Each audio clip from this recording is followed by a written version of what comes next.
இந்த தேர்தலும் மிக நல்லா இருந்ததுங்க. முதல்ல என்ன நன்றி தெரிவிச்சுக்கிறேங்க. இந்த வாய்ப்பை வழங்கிய தமிழக வெற்றி கழக தலைவர் மாண்புமிகு தமிழக முதல்வர் புரட்சி தளபதி அவர்களுக்கும்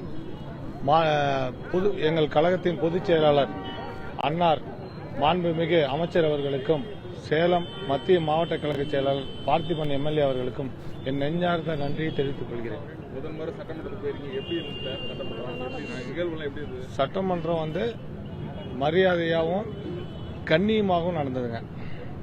எந்த ஒரு அசம்பாவிதமும் நடக்காமல் எங்கள் சபாநாயகர் நல்ல முறையில் சபையை நடத்தி கொடுத்தார். பெரும்பான்மையும் எங்கள் அரசு பெற்று நிரூபித்து எங்கள் தலைவர் காட்டியுள்ளார். வெற்றி பெற்றீங்க. வடக்கு தொகுதியில் முக்கிய பிரச்சனை முதல்ல என்ன தீர்க்க போறீங்க?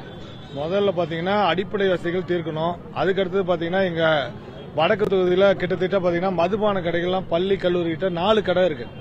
அந்த கடையை மூட நான் பரிந்துரை செய்யலான் இருக்கிறேன். 717 கடை எங்க தளபதி மூட உத்தரவிட்டு இருக்காரு. அதுல அந்த 4 கடையை எடுக்கிறதுக்கு என்னோட பரிந்துரை உடனே நடவடிக்கை எடுக்கிறதுக்கு ரெடி பண்ணி தரேங்க.